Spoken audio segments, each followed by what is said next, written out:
দোস্ত, দেখছিস তো আমাদের দেশের আবহাওয়া কেমন পাল্টে যাচ্ছে। আগে শীত গরম নিয়ম মতো আসতো, এখন হঠাৎ বৃষ্টি, হঠাৎ ঝড়। হ্যাঁ রে, কৃষকরা খুব সমস্যায় পড়ছে।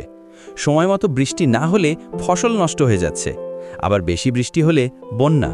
ঠিক বলেছিস, আমাদের শহরেও একই অবস্থা। রাস্তায় জল জমে যায়, ট্রাফিক বাড়ে, মানুষ কষ্ট পায়।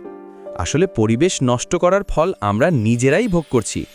বন কেটে ফেলি, প্লাস্টিক ফেলি, গাড়ির ধোঁয়া, সব মিলে গরম বাড়ছে। জলবায়ু পরিবর্তন শুধু খবরের কাগজে না, এখন আমাদের ঘরের ভেতরেও ঢুকে পড়েছে। তাই তো, এখনই যদি আমরা সচেতন না হই, ভবিষ্যৎ প্রজন্মকে ভয়ঙ্কর পরিস্থিতির মধ্যে বাঁচতে হবে। তাহলে সমাধান কি?